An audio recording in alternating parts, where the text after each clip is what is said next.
All right, good afternoon, everyone. I want to welcome you to the OPT webinar.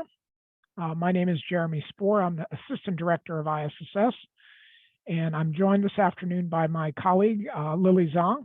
So Lily, why don't you introduce yourself? Yeah, thank you, Jeremy. Good afternoon, everyone. My name is Lily Zhang. I'm the Director of Advising, Compliance, IT, and Operation at ISS.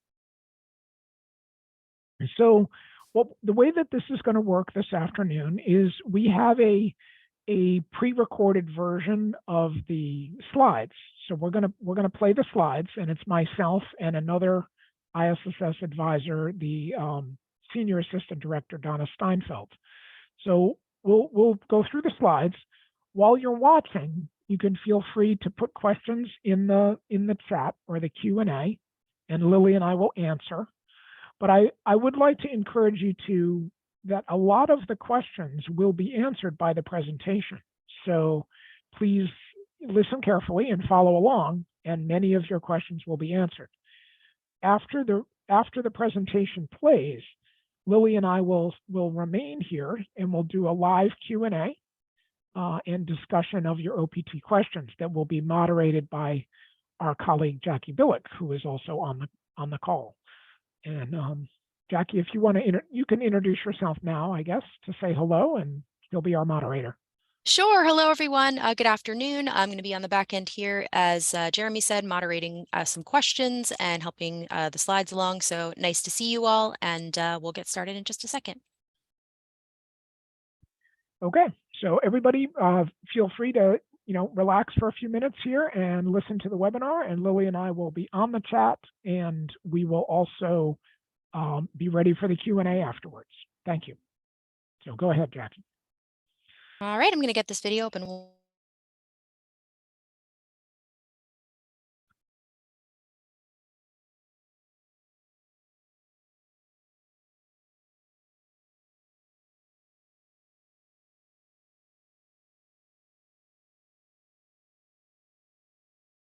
Hello and welcome to ISSS International Student Scholar Services Optional Practical Training, otherwise known as OPT, workshop for fall 2022. I am Donna Steinfeld, Senior Assistant Director at ISSS Immigration Services, and I'm joined by my colleague Jeremy Spoor. Hello, good afternoon, everybody. My name is Jeremy Spoor. I'm the Assistant Director of ISSS for Client Services, and I will handle the second half of the presentation, just so you hear two different voices on the presentation. Great. So this presentation will go over the basics of optional practical training. We're going to start with the OPT basics and what does OPT really mean and entail. The purpose of it is to apply knowledge that you're gaining in the classroom to a practical work experience. So what you're learning as part of your degree, your academic curriculum, how are you using that in the work setting and as part of your job duties? Regular OPT, which we will focus on during this presentation, is allowed 12 months per degree level. It can be used during your program, which is referred to as pre-completion OPT, or for after graduation, known as post-completion OPT. Please note that OPT is authorized by the U.S. Citizenship and Immigration Services, USCIS, and not by ISSS. We will go over the ISSS role in recommending the OPT, but ultimately USCIS will be the one who authorizes and issues the employment authorization.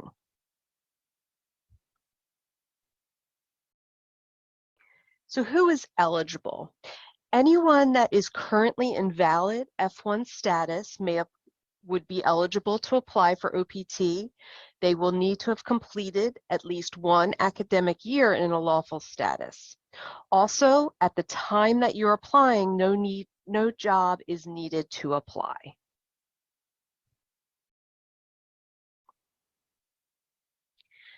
So the types of employment that a student can pursue while on OPT can involve paid or unpaid work. So if you're working in a legitimate volunteer unpaid employment that is not violating any labor laws and covers you under OPT in your field of study, that is an option to pursue. Students may hold multiple positions. You can change your employers while on OPT, and you can want to work at least 20 hours a week. So whether that is between 1 or 2 jobs or more, as long as the total is equaling 20 hours, you will be fulfilling your employment requirements for OPT.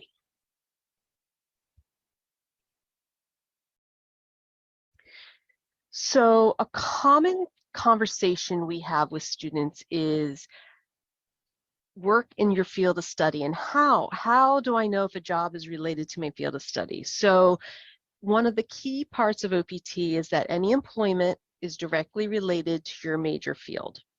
So what was your major at Penn? You want to think about how this is your duties that you're doing versus the type of company. You want to compare that to the academic curriculum, and you want to justify the relationship. So you want to think about different resources if you need to, your academic department, alumni, career services. So basically, it's something that you need to feel comfortable comparing what you learned versus what you're doing in your job. So this is an overview which we will go through for the OPT application process. There are multiple steps that will start with requesting the OPT until after, when you are on OPT, doing different reporting requirements.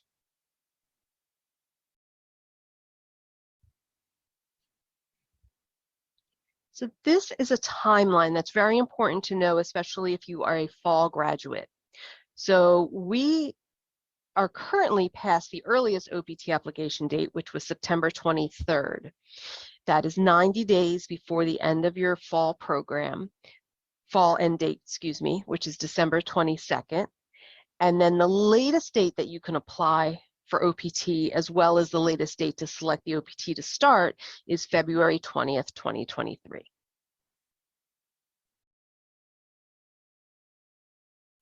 For our spring graduates, the earliest application date will be February 14th. That is based on 90 days before the end of the program. For our May graduates is May 15th, 2023, and the latest date to apply for OPT will be July 14th. So the start date of your OPT would fall between May 16th and July 14th when selecting your start date. So now we'll go over the process itself. So the step 1 that you saw in that line graph is that you want to make sure you're requesting OPT from ISSS. Key thing to do is make sure to read through all the information on the website, which outlines all of the information we are giving you today as well. You're going to complete the OPT request e-form and IPEN. That e-form will go to your academic advisor to approve it, and then it will come back to your ISSS advisor for final review and to issue the OPT I-20. For anyone applying for post-completion OPT, you will be paying a pen processing fee, and you'll need to complete an OPT tutorial before you're able to submit the e-form request. So next, when the DSO, which is your basically any advisor at ISSS, will recommend you for the OPT. You want to allow at least 3 to 5 business days. When we're during our peak time, you could expect up to 5 to 7 business days for an e-form to be processed.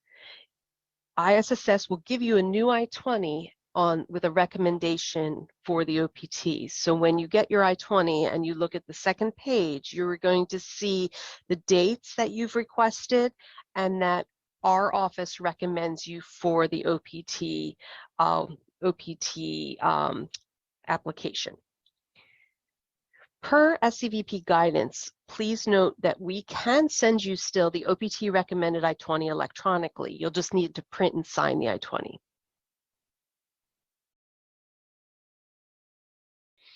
Okay, step 3, some key points when you're sending the application to USCIS.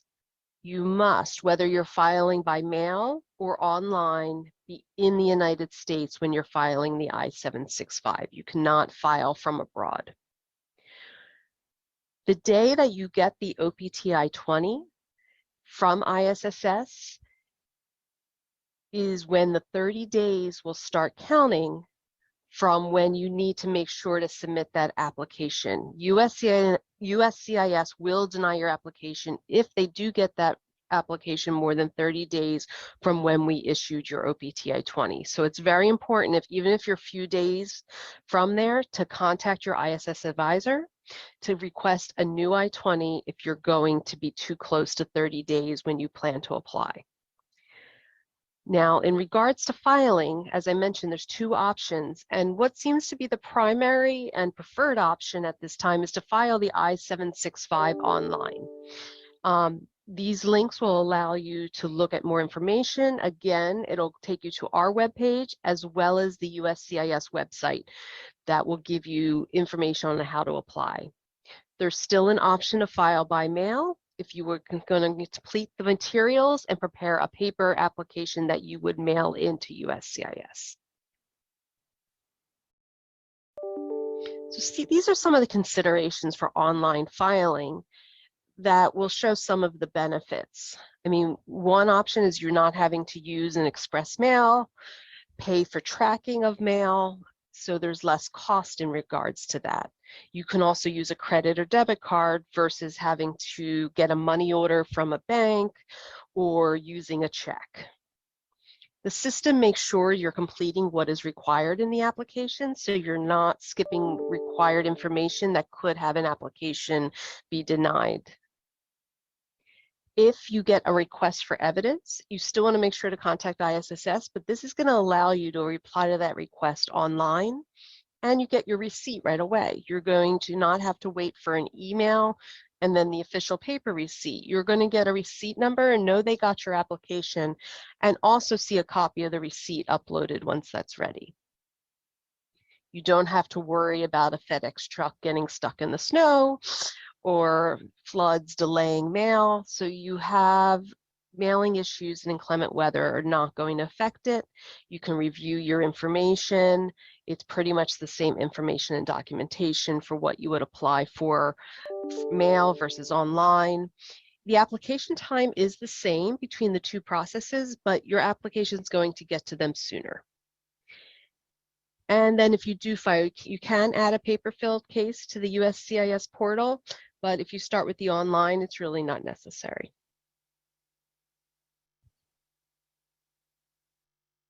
So the 4th step is actual USCIS adjudication. So they process your application and current time is about a month and a half. We're seeing some decent turnaround times that is subject to change, but currently we are seeing them usually within 2 months. Again, you'll get your I-797 receipt notice and you'll get an e-receipt right away if you apply online. You'll have a case number where you can track your application at uscis.gov, and you may not engage in any employment or training while you're waiting for your OPT to be processed. You can't start working until you have your card and the start date is current. And again, as I mentioned, there's a possibility if they want more information, they may send you the request for evidence, and you'll want to track your application online to see if anything like that is updated to request more details from USCIS. Step 5, so you're going to get your card. This is very similar to what your card will look like. It will have the dates that your OPT has been approved, your personal information. You want to make sure you review all the details, make sure everything looks okay. And if there's any issues, reach out to your ISSS advisor for instructions on how to have that corrected.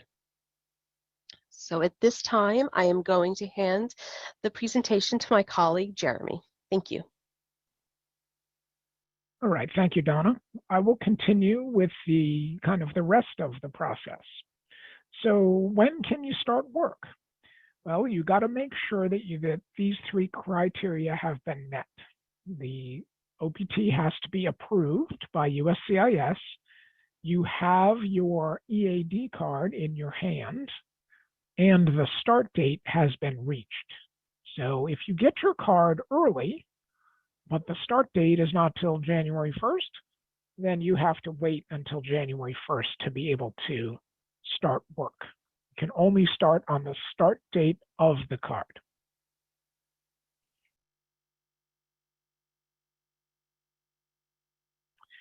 And once you get your card, you want to do the OPT reporting e-form in IPEN.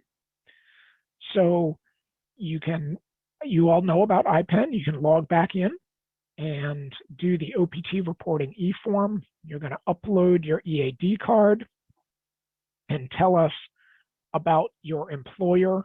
It's just the basic information about your employer and so on. You make the report, let us know, got your EAD, going to start work on January 25th, 2023. And that's really all you need to do. It's quite simple. Hopefully, you will get an email directly from SEVP.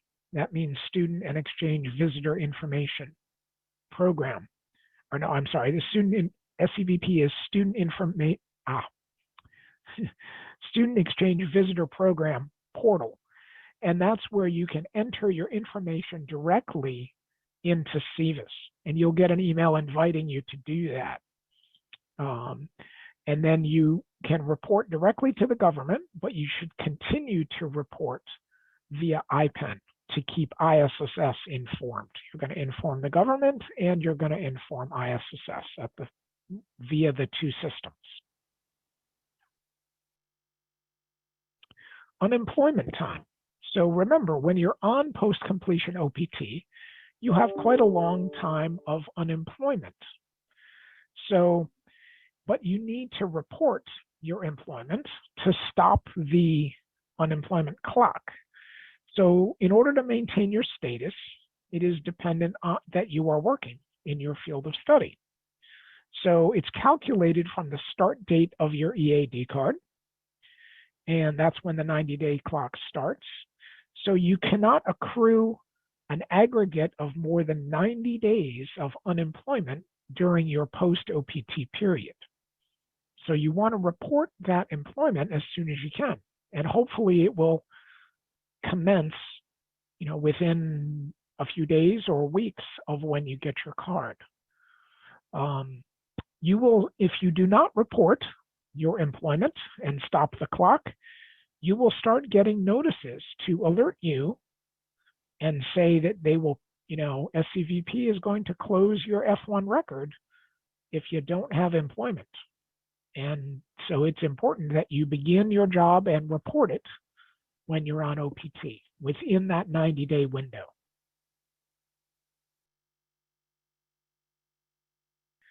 Travel on post-completion OPT. A lot of students have complex questions about travel.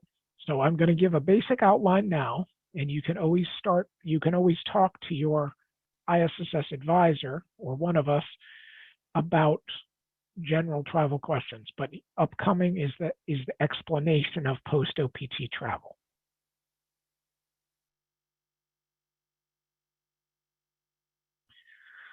So big thing to remember, if it's during this semester before you graduate, you must be in the US at the time of filing for your OPT. Can't file from abroad. We want to remind you of that. So after you get your receipt, you can travel, say for Thanksgiving. Okay, you can apply for OPT now and then travel for Thanksgiving and then come back into the US because you haven't graduated yet. You don't graduate till the end of December. So travel is normal. But after your program end date of December 22nd, you want to have a few things with you to be able to re-enter the US. You want to certainly have your receipt from USCIS. Hopefully you will have your EAD card in your hand, and you should have it in your hand. Got to have your valid F1 visa, your OPT I-20, and your passport, and hopefully some proof of employment, like a job letter saying that your job starts on February 1st, 2023, and you've taken a trip to visit your family before your job begins, and now you're returning to the US to commence your job on February 1st, 2023.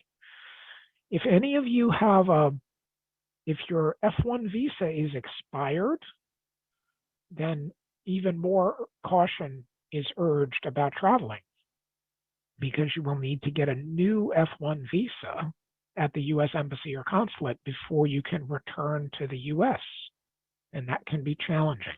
So think carefully about your travel. So here's some of the risks.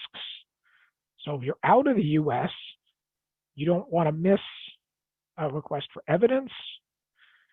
If you are out of the US and you need a new visa, you can't apply for a new visa unless you have your OPT card in your hand. And hopefully you also have a job letter. If your EAD card gets lost in the mail and you're outside the US, then you're not here to work on finding that card or applying for a new one. If your OPT gets denied while you're abroad, that you could end up losing your OPT because you're not able to apply again if you're outside the US. So travel is ultimately your decision based on individual situations, but be aware, traveling while OPT is pending, or if you don't have a valid F1 visa to return, it can be quite complex. So make sure you talk to ISSS if you have specific questions about travel.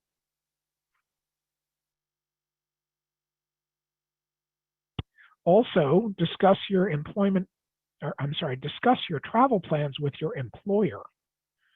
Your employer might not be too happy with you if you are supposed to start a new job and you exit the US and you have visa complications and you can't return to go to work. So definitely discuss it with your employer and or maybe your employer's attorneys, immigration attorneys, if they have them, because they're gonna, now your employer is in the mix. It's not just you and ISSS. So be aware of those things for travel on post-completion OPT. STEM extension. Many of you are probably eligible for STEM extension. We're not going to go into great detail about the STEM extension now because this is a regular OPT workshop, but just to give you a little background, many of our majors at Penn are STEM eligible. That's science, technology, engineering, and math degrees. We have a list on our website of majors that apply. And again, if you have questions about that, you can certainly ask your ISSS advisor about the possibility of STEM extension. So you apply in the same process. It's like applying for OPT again. You won't do that until 90 days before your OPT end date which for many of you will be in, say, your end date will probably be in January of 2024. So you will apply for your STEM OPT approximately 1 year from now, and October, November, December of 23 is when you would apply. And you're going to apply for 2 more years of OPT. And you have to be eligible. You have to have a STEM major. You have to have a STEM job. And your employer has to help you fill out the I-983 form, which is a PDF form that you fill in, and your employer has to attest that the job is a STEM qualifying job, and they have to give some information about their company to show that they are a E-Verify employer. Most employers are fine with this. The vast majority are fine with it, and they are very helpful to our students to get their STEM. Occasionally, there are employers that are hesitant to do this, but it's very rare. So be sure to discuss that with your employer about using your STEM extension of your OPT.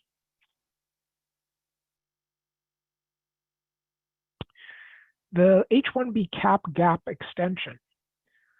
So a lot of this may apply to you maybe in the summer of 2024, maybe in the summer of 2023, but most of you it will be in the summer of 2024, where you're bridging the gap between the time that your OPT ends and when your H-1B begins in, say, on October 1st of the given year. So if you have an H-1B that's approved and you're still on OPT, then your OPT will automatically be extended to cover the gap between when your EAD card ends and when the H begins on October 1st. But you must make it within the window of time to be qualified for the cap gap extension. And this works quite well for many students. And it will work the same way if you're on STEM extension as well, to allow you to bridge the gap between OPT and your H-1B start date on October 1st of a given year. And you can apply for your cap gap extension. When you have an H-1B approved, you apply for it with a E-form, an I-pen.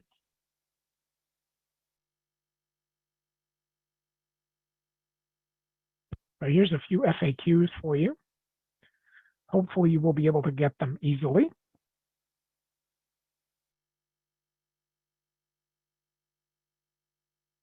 So if your OPT I-20 is more than 30 days old, should you use it to apply for OPT? No, get a new one, because you've got to apply within the 30-day window from when we create your OPT I-20. Do you need your EAD before you begin work? Yes, definitely. And the start date has to have arrived before you could start work. Can you change your OPT request dates? Well, it depends. If you have not applied, either online or by mail, for OPT, then yes, we can cancel it and change your start dates. But if you have already applied to USCIS, you've already applied to immigration, then you cannot change your start dates. You're committed to those dates. Can you cancel your OPT if you have not used it? Well, if it's before it's approved, we can possibly withdraw it. But if it's approved, then no, it's kind of use it or lose it. And if I've already used 12 months of OPT in one program, will I be eligible for another 12 months with another program? The answer to that one is it depends on what educational level you are. So if you graduate from undergrad and you do 12 months of OPT, and then you go on to a master's program, you can apply for 12 more months of OPT. But the common scenario is students get one master's and then they apply for OPT and they get it and they use it. Then they go into a second master's program and they want to apply for OPT again at the master's level, but they cannot. You can only apply for OPT at each educational level, so bachelor's, master's, and PhD. What is your immigration status while on OPT? This is a common one, but you should know.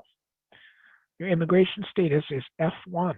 You are still under the jurisdiction of Penn and ISSS. You are still our F1 student, and you are on your optional practical training period.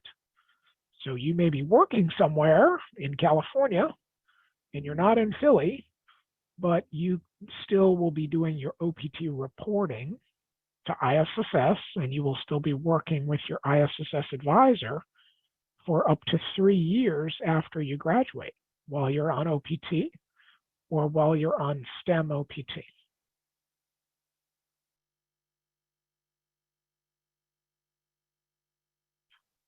All right, final thoughts. Please review the info on our website. Plan ahead, keep your documents organized, keep copies of all the documents that you send to USCIS, hopefully hard copies and PDFs. Continue to read ISSS emails. And as immigration rules can change, and we may update you, we may have to contact you, continue to read our emails.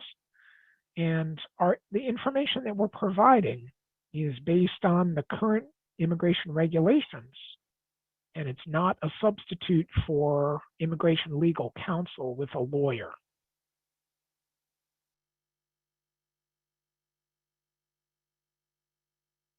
Okay, at this point, we are actually done with the presentation, and I'm going to take this video down because we actually have a different link for the survey here. So I'm going to put that up just on the screen, and then we'll go ahead and move over to the Q&A in just a moment.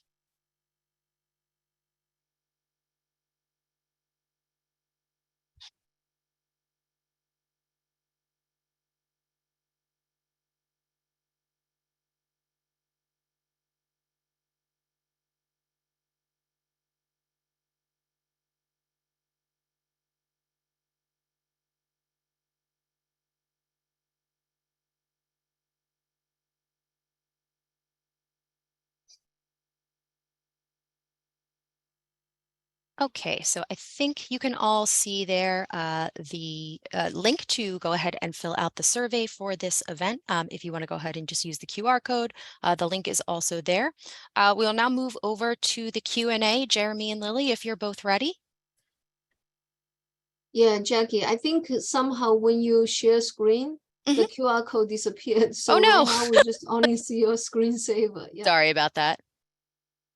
That should be, yeah. There we go. Great.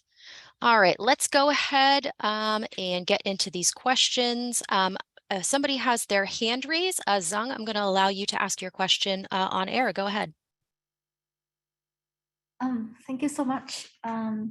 So I just have a quick question about, so I read somewhere on the ISSS website that the paper application is preferred because ISSS staff are more familiar with helping students with the paper application, but it seems like in this webinar, the online application is more endorsed. So I just want to get your opinion about whether we should apply online or paper application. Thank you so much. Yeah, okay. I will take this question. I think, yes, we're aware of the transition from paper application to the online application. I would say at the very beginning, we are a little bit kind of uncertain the reliability of the online, but through last year's practice, we really feel online OPT application process have indeed been streamlined from USCIS. Therefore, we feel more confident that students using online can result in more timely confirmation of the application goes through. And also, if you are requested to supply additional information, you can do additional document upload. All those are more convenient for students. So we are going to kind of more endorse the online approach. I think it's a good point that we want to go back to the website and see the language that we have there. The paper application itself did not totally go away, but we imagine as the online processing is more stabilized, at some point, maybe USCIS, they're going to remove that option. So that's the status we're in right now. Thank you for your close observation and ask this great question. All right, thank you. Next question will go to Jihao has their hand raised.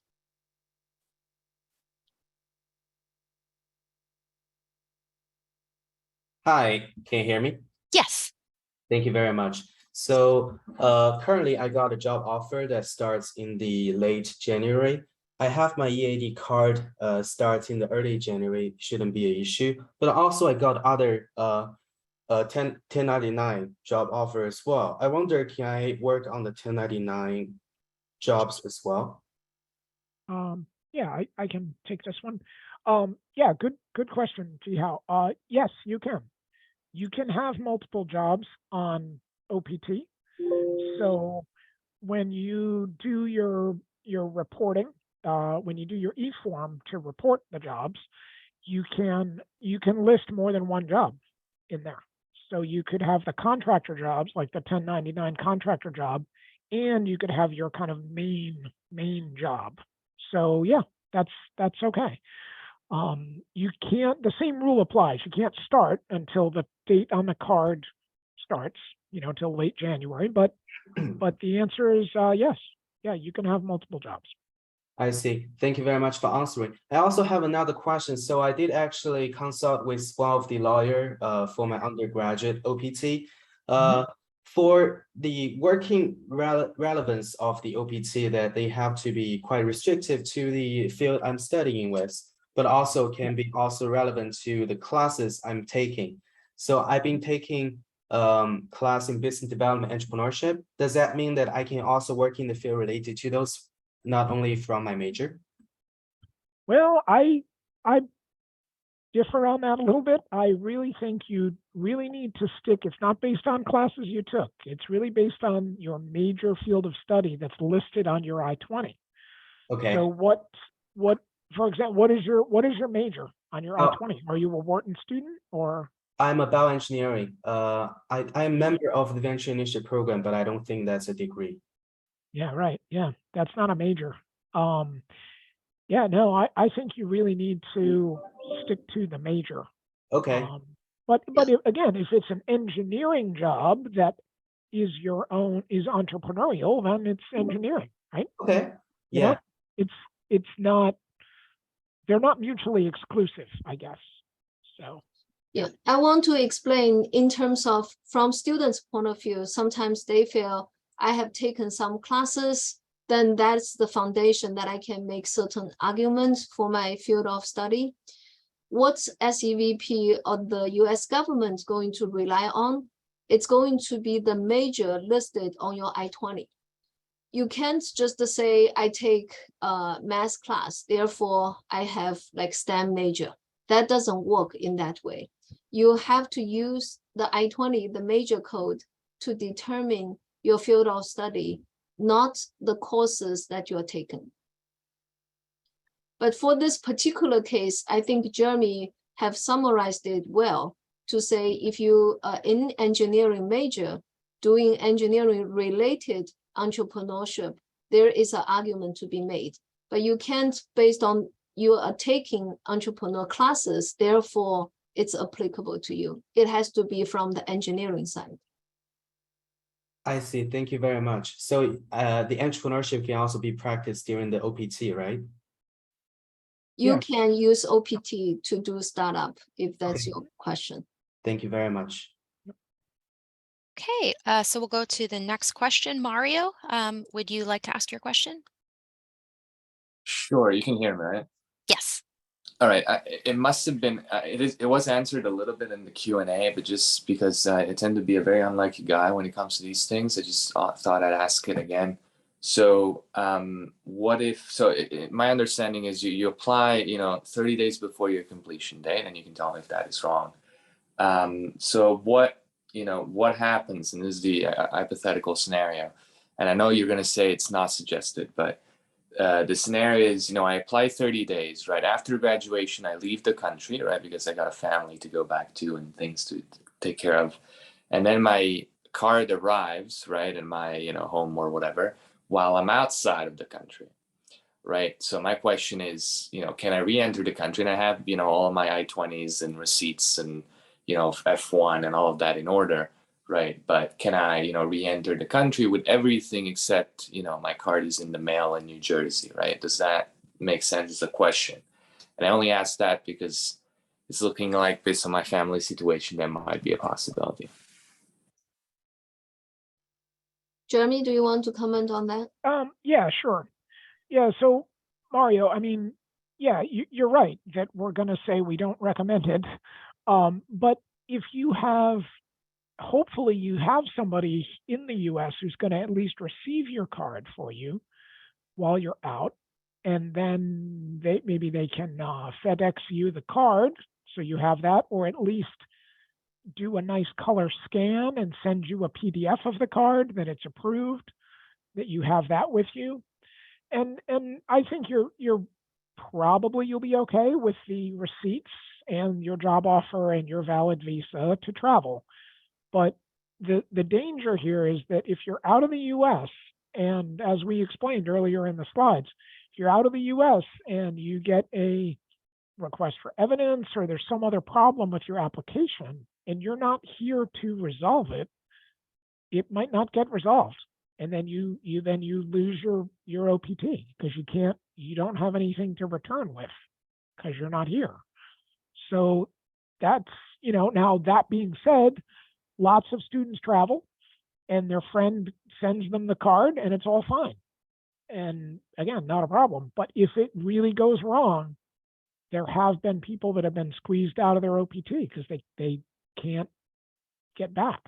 So that's why we urge caution. The risk, you can take all the stuff, but the risk is on you to travel without your card. Thank you so much. Now, one comment I'm going to make is you mentioned 30 days, but do I hear it right? Or you understand you can start to apply OPT 90 days prior to your graduation date?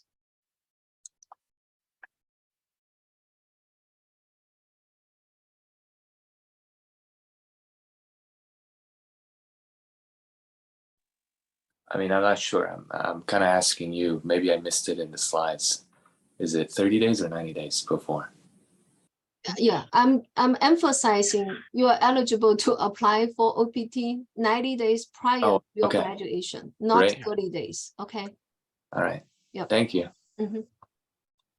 Okay, so we'll move on to the next question. Yihu Mao, would you like to ask your question? Could you hear me? Yes, if you could just speak a little bit louder. Oh, sorry. Oh, great, that's perfect. Okay, so my question is what's the relationship between the 6-day grace period and the 1 month OPT I-20? So if we already have 60 days, we can apply for the OPT in this period. Why we still have to apply for OPT I-20? Lily, you want to try that one? I'm really not quite sure of the question, to be honest.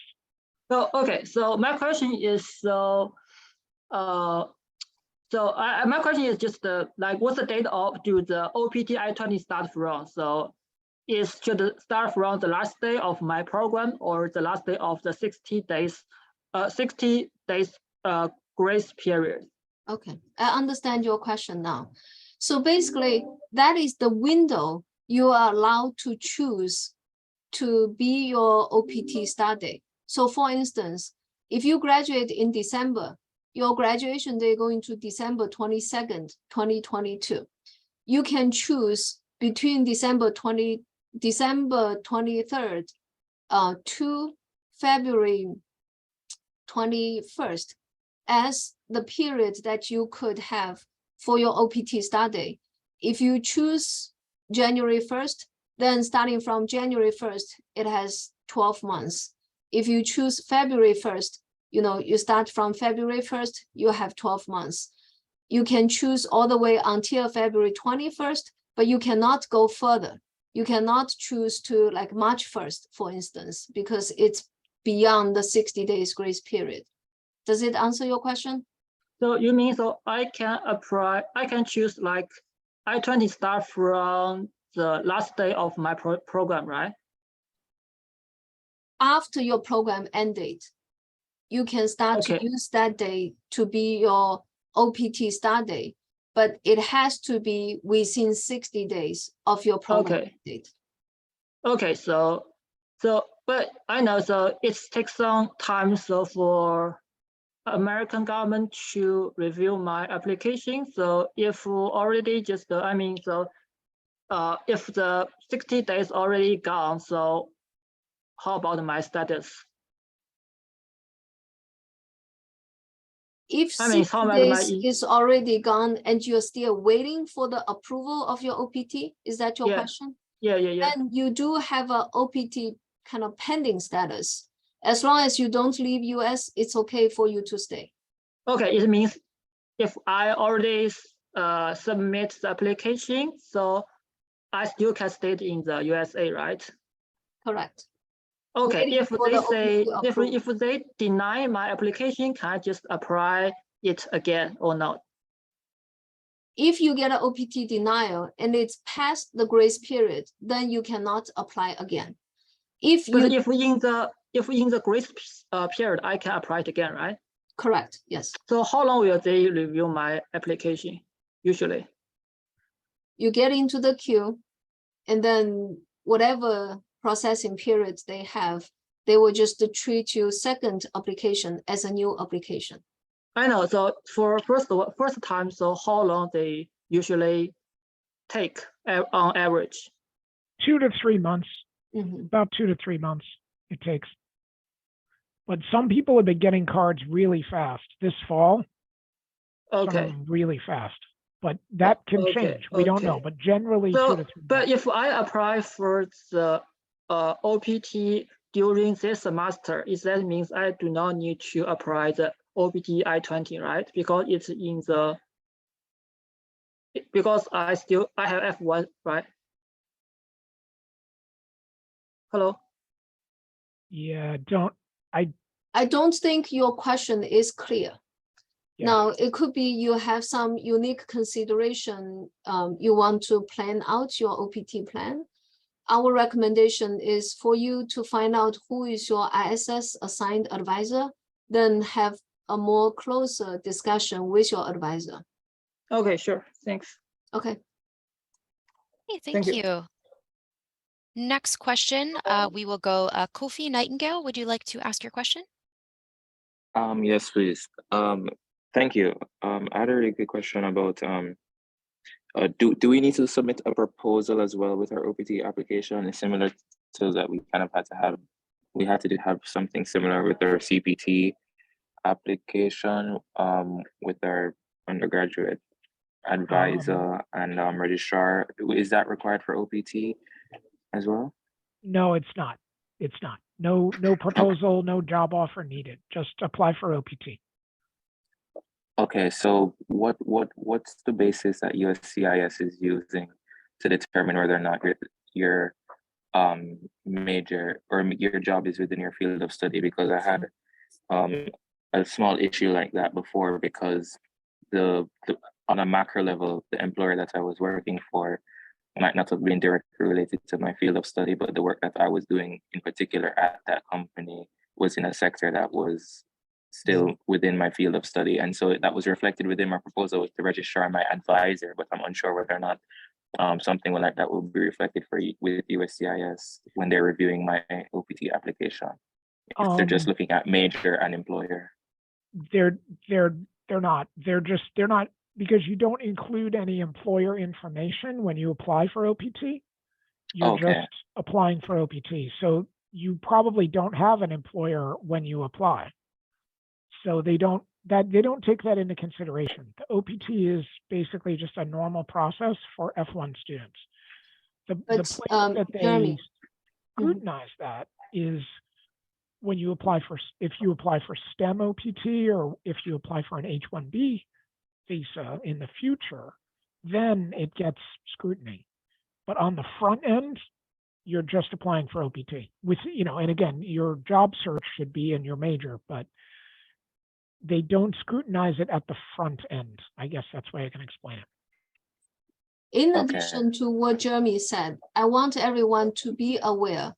At the time you apply for OPT, you don't need to have a job. Therefore, there is no argument to be made. However, once OPT is approved, you are obligated to do OPT reporting. And on the reporting e-form, you do need to specify what is the company and what is the relationship, with your field of study. So those information is stored and it's required to be reported to CVIS. And as Jeremy mentioned, later on, if you apply for STEM OPT or H-1B, they can pull the history and ask you to explain certain things.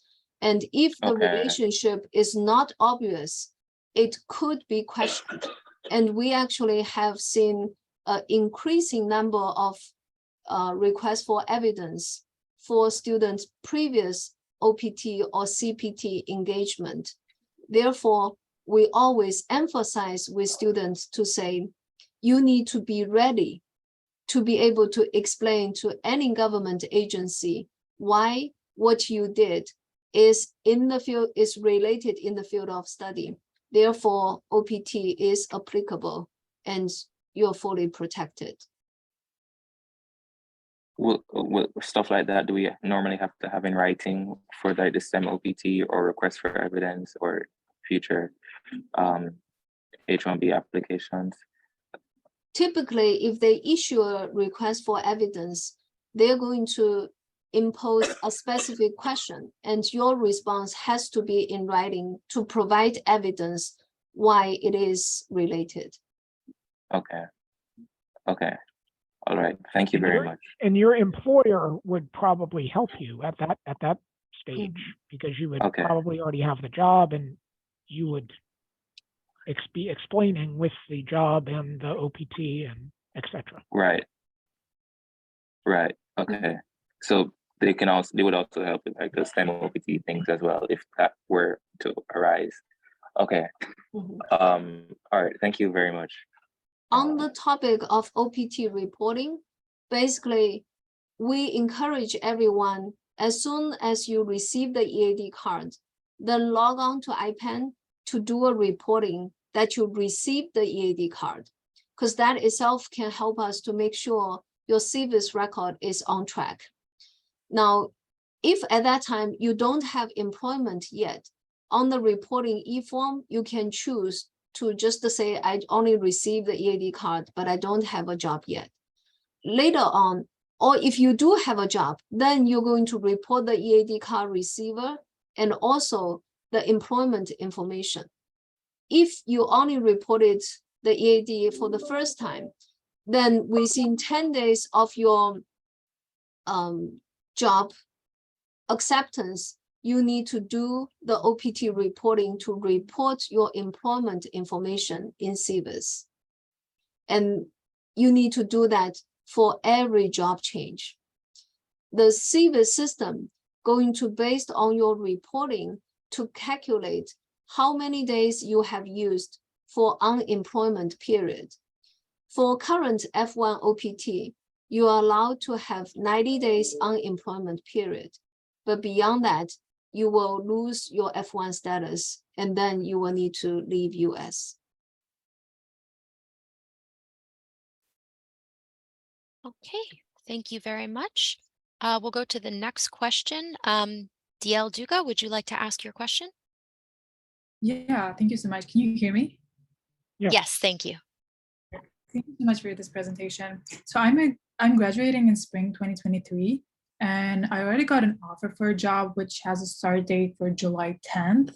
I know that you said 60 days until from the day that our program ends, but is that like when classes end? 'Cause I know that classes for spring end May 9th.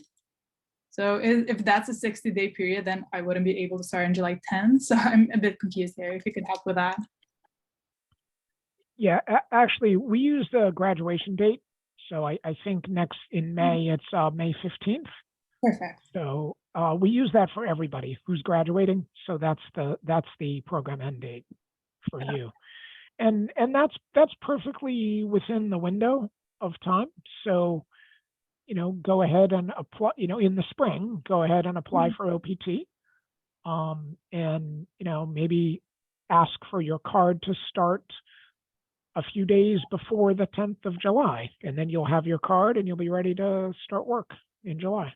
Sounds good. And when we're applying for OPT, if we already have an offer, do we mention that during the application, or do we do that just during the reporting period? There's nowhere to mention it. Okay. So you only do it in the reporting. Gotcha. But it's good in your case because you have a good idea of when you want to start.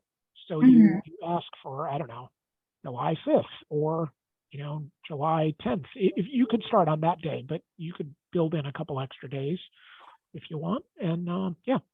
So basically in the spring, go ahead and apply. Sounds good. Thank you so much. All right, next question. Alicia, would you like to ask your question? Sure, thank you. So I just have a quick one. So I'm on the Education Entrepreneurship Masters, and on my I-20 it says Education as my major, but obviously it's a dual kind of degree. My question is, on my OPT, can I work on a startup that's registered in the UK, i.e. my own business, on an OPT, or do I have to file something else? So that's an interesting question. If you're going to working on a UK entrepreneur or startup company, do you have to do that in US? Yeah, sorry. Go ahead. Well, the thing is, it's my partner's here as well. So I'm the problem is I can't register a company in the US unless it's 51% founded, 51% owned by a US person. So likewise, I might not, I don't need to register it straight away, but I say, for example, if I wanted to volunteer and actually be creating my business, would that be volunteering? Would that count? Or yeah, Okay. That's what I want to know. So let me explain this from a slightly different angle, but I think that's going to help you to see what's the best way to serve your purpose. So OPT, the government designed the program with the intention students going to need the permission in US to carry certain activity.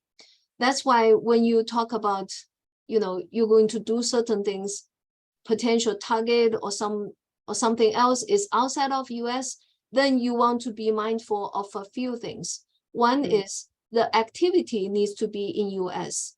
Also, if you're going to receive payment, then the payment going to be coming from US. And that will be the primary reason you need to have the permission to carry the startup, the entrepreneurship. Now, in reality, when you have a startup, probably you don't have like income for a while. When you do OPT reporting itself, you will need to be mindful of, you will need to have a company. If you incorporate, then you will have the company name. You will need to have the company address. And also the current OPT does allow to take unpaid job. So if you don't receive any payment, however, you worked on that job for more than 20 hours, and you document those, you could use that activity to offset your unemployment. Okay. So the reason I want to emphasize all this is, if you are talking about you finish, you have OPT, however, the company is registered is in UK, and you're doing something in UK, then the fact that you have OPT itself is not helping you. And you can't using the UK address to do your OPT reporting. Okay. Do you understand those logic now?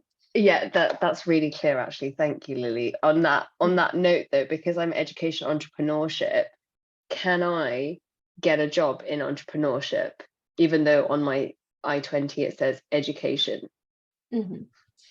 As long as it is in education field, I think it's justifiable. Okay, thank you very much. That's very useful. All right. Thank you, everyone. We're at 4 o'clock. So Lily, Jeremy, do you want to take one more question? We ready to? Sure. All right. All right. So we'll take one more question. And Aray Yegros, would you like to ask your question? Yes, thank you. I had 2 follow-up questions for this, very similar. Do I need to apply for OPT exclusively 90 days after before graduating, or can I, or do I need it for a summer internship? And then the second is, I'm very confused about OPT and EDA. As in, when I apply for OPT, am I expecting my EDA? Well, I mean, I think 2 things here, Arai. One is that the 90 days before graduation is just the earliest that that opens the window to apply for OPT. So really, you could apply. You could apply at any time between late February and mid-May for OPT. So that's like your window of time. Even after graduation, you can apply, but we always recommend that people try to apply earlier, late February, March, April, apply for OPT. Does that help the timeline? Well, I graduated December 2023. So for okay. me, it would be around August, I guess, September. No, it would be September. So, okay. For example, for people who are graduating now or going to graduate in December of 22, they should apply for OPT now because we're within the 90 days of graduation. So. Okay. Yeah. And then